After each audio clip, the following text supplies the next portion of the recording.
Saudara-saudara,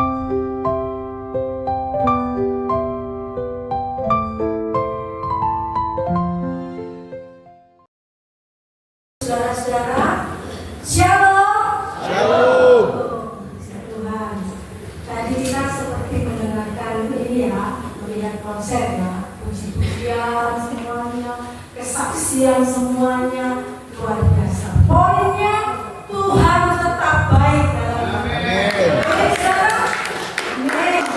Saudara, siang hari ini kita akan belajar tentang firman Tuhan. Tuhan memberikan kepada saya dan terasa semuanya berkesinambungan melalui pujian, melalui kesaksian, bahwasanya semuanya kita manusia ini tidak terlepas dengan masalah. Amin. Sampai di sini tidak punya masalah. Semua pasti punya masalah. Kalau ada yang tidak punya masalah, berarti pemilihan kita kepada Kristus belum sempurna. Jadi sekarang kita akan belajar ya. Ini waktu saya cepat saja ya saudara ya, karena waktunya sudah ini jamnya kalau sama jam tangan saya ya. Jam tangan saya jam 9 lebih. Benar ya? Ini lebih. Ya, cocok. Jadi jam saya ya, cocok ya. Oke, kita siang ini kita akan belajar melewati badai atau masalah bersama Tuhan. Saudara ya, melewati badai dan masalah bersama Tuhan. Kita buka di Yesaya 43 ayat 2. Yesaya 43 ayat 2 ya, mungkin ya. Yesaya ya. Nah, saya akan bacakan ya saudara. Apabila engkau menyeberang melalui air, aku akan menyertai engkau. Atau melalui sungai-sungai, engkau tidak akan dihanyutkan.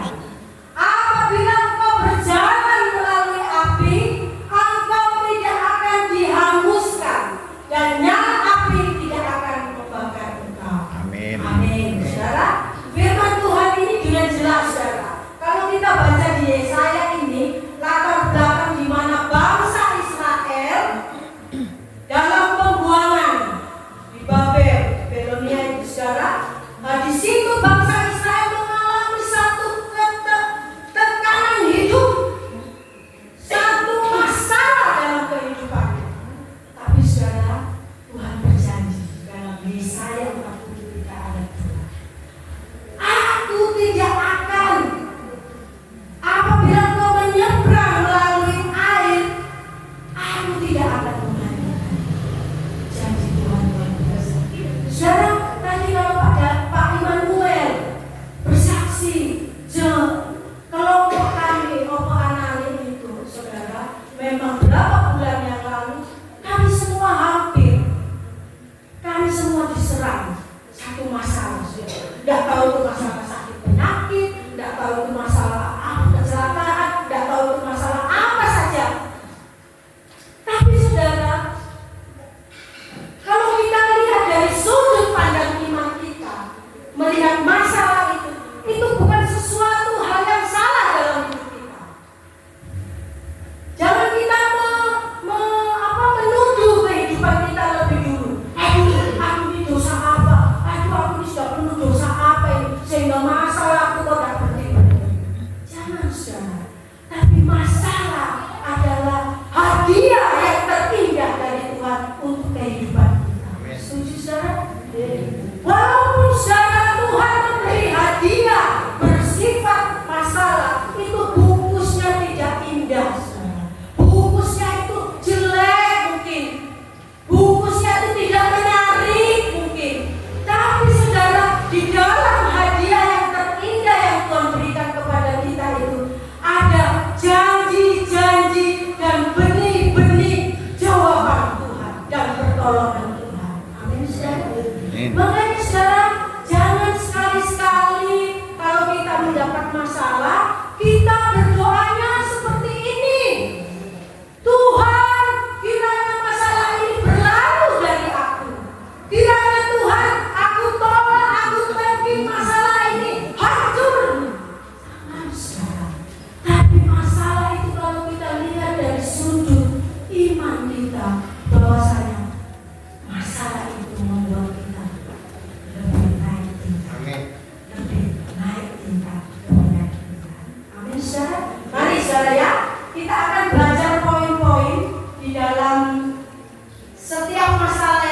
dalam kehidupan kita ini, saudara. Kita tidak akan bisa lepas dari masalah, saudara. Saya berdiri di sini ini, saudara. Masalah saya ini banyak, saudara. Saudara, Bapak Immanuel sudah katakan tadi, anak saya baru adiknya sakit, sudah sembuh. Berapa bulan kakaknya asam lambung akut, sampai anak saya bisa dibilang sampai sudah menaik ke atas, sesak nafas, sudah mau meninggal, saudara. Nafas itu sudah seperti dicekik gitu, udah nggak bisa nafas. Dia hanya panggil, mama, bawa aku. Saya bawa ke puskesmas karena saya tidak mau langsung ke rumah sakit, takutnya nanti ribet, saudara. Nanti harus ke vaskes ini, saya ke puskesmas. Harus ke puskesmas, langsung dirujuk saya ke rumah sakit umum. Singkat cerita, akhirnya anak saya dengan cepat di dilakukan, dipasang ini karena sudah ada oksigen saturasi yang betul, saudara. Semua ini aduh, akhirnya saudara sedikit punya hasilnya ternyata naik ke atas yang membuat anak saya ya ada infeksi sedikit di paru-paru. Ya, tapi itulah, saudara, itulah masalah yang kita harus hadapi dengan hati yang besar. Itulah masalah yang kita harus hadapi dengan hati yang teguh, tangguh. Karena waktu itu saya percaya, Tuhan, aku percaya walaupun aku penuh ada masalah, Tuhan tidak pernah meninggalkan saya. Saudara, saya sampai lupa, saya perkenalkan saya ya. Saya Ibu Maria, ya. Saya punya anak dua, laki-laki semua, ya. Laki-laki yang pertama umur 28 tahun, yang kedua umur 20 tahun. Nah, suami saya ada di rumah Bapak. Ya, saudara ya. Jadi saya ini single mom, ya, single mom dari dua anak. Oh, saudara bayangin waktu anak saya sakit itu, saudara. Waduh, saya menangani bersama Tuhan. Saya terus berpaut dari saya. Tuhan, tolong aku tidak selalu terus kayak curhat sama anak yang gak mungkin, anak yang sakit. Akhirnya Tuhan kasih kekuatan. Oh, nah, saya jaga, saya ini, wah belum pulih. Saya sampai sudah dapat jadwal tugas firman nih. Saya takutnya nanti anak saya belum pulih, saya beli ke pagi ini nggak bisa firman. Saya beli Pak Immanuel, tolong gantikan saya. Saya mungkin ini fokus dulu jaga anak saya. Tapi Tuhan baik, saudara. Prediksi saya sama anak saya, ini kayaknya 1 bulan 2 bulan anak saya. Karena pengaruh obatnya itu membuat anak saya taruhan, saudara. Akhirnya Tuhan, saudara tahu, Tuhan kasih 2 minggu anak saya sudah meninggal. Ini benar-benar Tuhan, saudara. Anak saya itu sebelum masuk rumah sakit sudah tak pernah masuk kerja karena sakit itu, sudah pijat-pijat, tidak masuk rumah sakit, tidak masuk kerja. Akhirnya anak saya memutuskan dengan berat, saya, mama saya mami-maminya, mak, gimana mak, belum kuat ini, saya bilang, saya langsung, Tuhan, serahkan keputusan kami berdua. Ya sudah, kalau kamu fokus untuk kesembuhanmu, mama juga bikin kamu sehat dulu. Kalau sehat bisa kerja, Tuhan bekerja. Akhirnya saya mengundurkan diri dari perusahaan itu, saudara. Berselang 2 minggu, saudara, anak saya ini pada rencana sudah masih mau istirahat ini ya, pemulihan. Ujuk-ujuk, saudara, tidak masuk no lamaran, saudara. Moro-moro karena teman anak saya teman banyak dihubungi karena temannya tahu anak saya sakit dan sudah keluar dari perusahaan. Akhirnya, ayo, dan tulis lamaran. Ini masih kosong, masuk no. Nah, puji Tuhan, saudara datang besok ngasih no lamaran, besok langsung menghadap, langsung WA saya. Mak, aku langsung kerja. Puji Tuhan, anak saya yang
disitulah kuasa Tuhan bekerja paling maksimal. Saudara, di dalam satu masalah, kalau kita benar-benar terpuruk, kalau kita benar-benar sudah tidak bisa berbuat apa-apa, kita sudah menyerahkan semuanya kepada Tuhan. Tuhan, tolong aku. Di situ kuasa Tuhan turun secara maksimal menolong kita. Amin. Kita buka di 2 Korintus 12 ayat 9. Nah, kita cepat aja ya. 2 Korintus 12 ayat 9. Masalah adalah sarana kesempatan mengalami kuasa Tuhan. Ya. Tetapi jawab Tuhan kepadaku, cukuplah kasih karuniaku bagimu, sebab justru dalam kelemahanlah kuasaku menjadi sempurna. Sebab itu terlebih suka aku bermegah atas kelemahanku, supaya kuasa Kristus turun menaungi aku. Firman Tuhan sudah menegaskan bahwasanya masalah adalah sarana kesempatan kita mengalami kuasa Tuhan akan dicurahkan dalam kehidupan. Saudara, yang ketiga, saudara, apa ini masalah dari sudut iman kita? Ya, yang ketiga, masalah untuk memurnikan iman. Kalau bicara tentang memurnikan, ini sakit. Oh, sesuatu yang harus dimurnikan itu harus bayar harga yang sangat-sangat mahal. Saudara lihat emas, proses emas dileburkan di dalam api berkali-kali sehingga mengeluarkan emas yang murni. Begitu pula kehidupan kita. Tuhan menginginkan kehidupan kita ini memang benar-benar iman yang murni. Amin. Iman yang benar-benar tangguh. Kalau masalah datang, itu semata-mata untuk memurnikan iman kita. Memurnikan dasar keyakinan kita kepada Tuhan. Kita buka sekarang 1 Petrus 1, 6 dan 7. 1 Petrus 1, 6 dan 7. Saudara, ayat-ayat ini menguatkan setiap poin-poin sekarang. 1 Petrus 1 ayat 6 dan 7. Bergembiralah akan hal itu, sekalipun sekarang ini kamu seketika harus berduka cita oleh berbagai-bagai pencobaan. Ayat 7. Maksud semuanya itu ialah untuk membuktikan kemurnian imanmu yang jauh lebih tinggi nilainya daripada emas yang fana, yang diuji kemurniannya dengan api, sehingga kamu memperoleh puji-pujian dan kemuliaan dan kehormatan bagi pada hari Yesus Kristus menyatakan. Saudara, firman Tuhan dengan jelas, kehidupan kita sekarang memasuki api masalah, api pergumulan, api tantangan apa, segalanya masalah, semuanya global, semua masalah. Percayalah saudara, itu merupakan api dalam kehidupan kita untuk memurnikan iman kita. Amin saudara. Amin. Percaya saudara. Maka itu saudara, jangan lari, jangan menghindar dari masalah, hadapi. Karena dengan masalah kita dimurnikan. Yang terakhir, yang keempat, poin yang keempat, masalah membawa kita lebih dekat pada Tuhan dan merasakan kasih Tuhan. Amin. Jadi kalau kita melihat masalah dari sudut pandang iman, itu masalah itu merupakan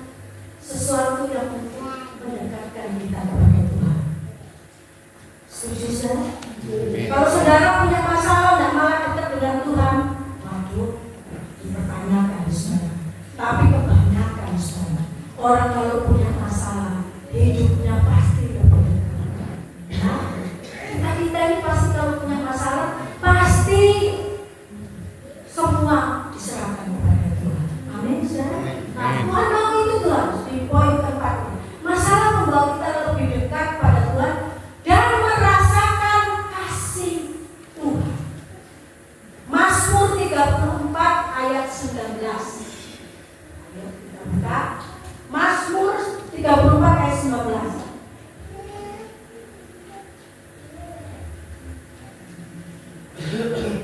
Mazmur 34 ayat 19. Tuhan itu dekat kepada orang-orang yang patah hati. Amin. Maksudnya patah hati bukan patah hati percintaan, bukan saudara. Tapi patah hati ini yang dimana saudara menghadapi satu masalah, itu saudara mengalami Putus asa. kelelahan, patah semangat, letih lesu, ya saudara ya. Dan ia menyelamatkan orang-orang yang remuk jiwanya. Jadi saudara, masalah itu membawa kita lebih dekat. Karena sifat Tuhan begitu.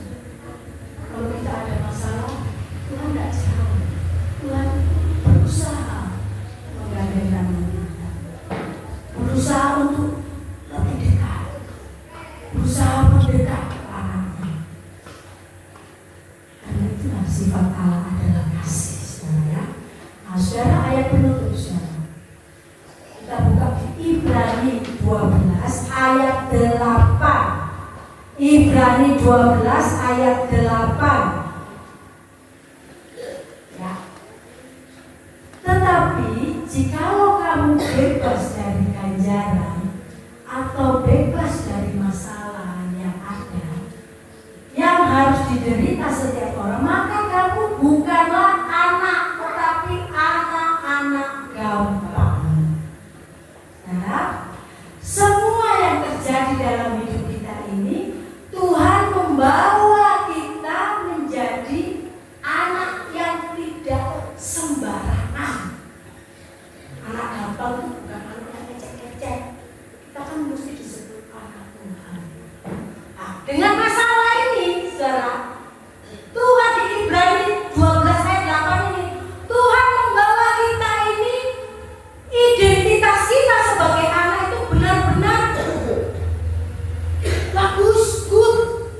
Jadi anak-anak yang gak gampangan, anak-anak yang gak murahan, anak-anak yang gak sembarangan, tapi anak-anak yang tangguh, anak-anak yang kuat, anak-anak yang gak cengeng. Ada masalah, nah, boleh sih nangis, tapi ya jangan berlarut-larut, saudara.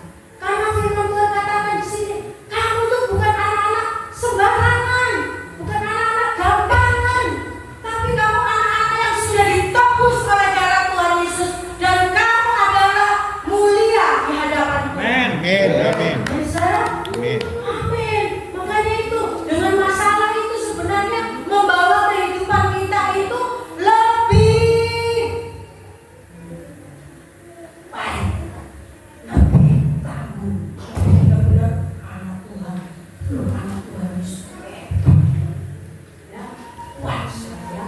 Jadi saudara, jangan takut, jangan usir-usir itu masalah, jangan tengking-tengking dalam nama Tuhan, jangan lari, jangan menghindar dari masalah yang ada dalam kehidupan kita. Tapi hadapi saudara. Saya ini sering banyak masalah saudara. Tapi saudara, saya dengan banyaknya masalah itu Tuhan mengajarkan saya bisa tenang. Jadi waktu anak saya ini, saya tenang saudara. Karena semuanya itu saya sudah serahkan sama Tuhan. Apapun terjadi hal yang buruk, saya tunduk. Apapun yang terjadi hal baik, saya bersyukur. Semua mengucap saya